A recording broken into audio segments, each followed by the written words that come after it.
Le script original du film FNAF par Warner Bros a été révélé. Et oui, news assez importante et assez inattendue qui est tombée récemment, mais le contenu du tout premier script pour le film FNAF par Warner Bros à l'époque où il était chez Warner a été révélé. Vous le savez, mais avant d'être chez Blumhouse, le film FNAF était censé être réalisé par Warner Bros et Warner a proposé énormément de différentes versions du script à Scott qui les a toutes refusées car ça ne convenait pas à sa vision pour un film FNAF. Et récemment, l'un des scripts originaux a refait surface, c'est un script qui date de 2016 et prenez bien cette information en compte, ça date de 2016, donc une époque où certains jeux n'étaient pas encore sortis. Je n'ai pas trop suivi l'histoire donc je ne sais pas comment ils se le sont procurés, mais c'est les créateurs de contenu Geek Garage qui ont obtenu ce script. Ils l'ont fait signer par Matthew Lillard qui joue William Afton dans le film FNAF, et l'ont fait gagner à un de leurs followers. Faut savoir que ce script a été écrit par Gil Kenan et Tyler Burton. Bien, du coup passons à ce que vous attendez le plus, un résumé de l'histoire qui était prévue pour ce premier film FNAF. Voici un gros synopsis de ce que ça racontait. L'histoire suivait un groupe de 4 amis un peu geeks qui se faisaient appeler les sorciers et réalisaient des vidéos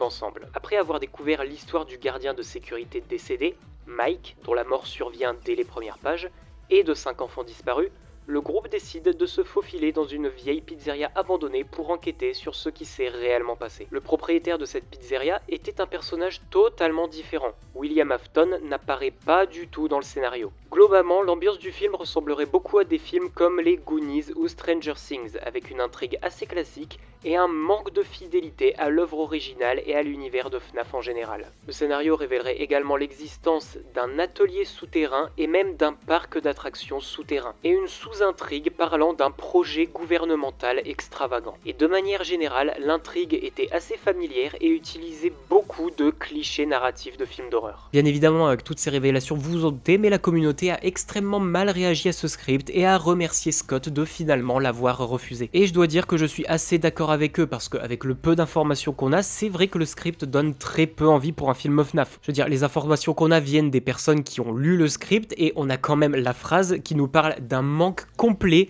de fidélité à l'œuvre originale et à l'univers de FNAF. Le fait également que le propriétaire des pizzerias ne soit pas un personnage connu dans l'univers de FNAF, ne soit pas William Afton et de ce qu'on a compris n'était pas non plus Henry Emily. Pareil, ça retire énormément de charme au film, sachant qu'en plus du coup William Afton c'est bien évidemment le grand méchant iconique de la série FNAF, qui là n'aurait même pas eu le droit à un rôle dans le film. Alors oui, je sais qu'à l'époque William Afton n'existait que dans les livres et il venait à peine d'être mentionné pour la première fois dans Sister Location dans la scène d'intro en tant que Mr. Afton, mais ça n'empêchait pas de le mettre dans les films étant donné qu'il était déjà énormément présenté dans les livres. On connaissait sa personnalité, le fait qu'il soit propriétaire de la franchise, etc. etc. Et encore pour ce qui est de l'entrepôt slash atelier souterrain, effectivement je verrais bien un truc à la Circus Baby Pizza World de Sister Location, même si encore une fois le jeu venait tout juste de sortir en 2016. Par contre, le parc d'attractions souterrain, là c'est trop. Un parc d'attractions souterrain, vous vous rendez compte ?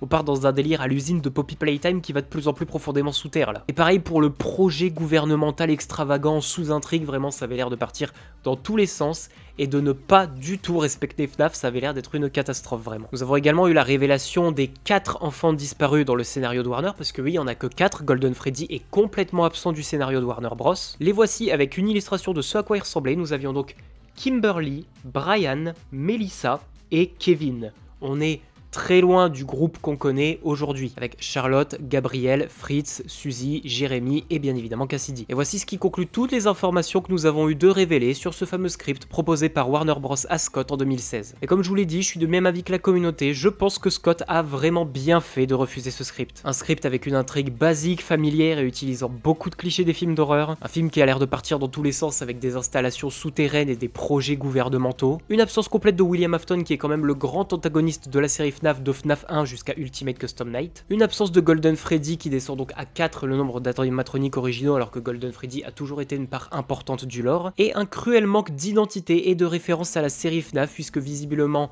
les enfants morts dans les animatroniques et les 4 animatroniques de base et la pizzeria étaient vraiment les seuls éléments qui faisaient penser à FNAF dans ce film. Je suis donc très content que Scott ait pris énormément de temps à choisir un script, quitte à même changer de boîte pour partir chez Blumhouse pour nous donner un script beaucoup plus correct et qui fait beaucoup plus référence à l'essence même de ce qu'est FNAF. Certes, il aura fallu attendre 2023 et donc 8 ans après la toute première annonce pour enfin avoir ce film FNAF, mais honnêtement, quand je vois ce qui a été révélé chez Warner, je pense que c'était pour le mieux. A voir maintenant si dans les prochains mois ou prochaines années, d'autres scripts originaux proposés par Warner ou même les anciens scripts de chez Blumhouse seront révélés. Et bien évidemment, si c'est le cas, comptez sur moi pour vous tenir au courant.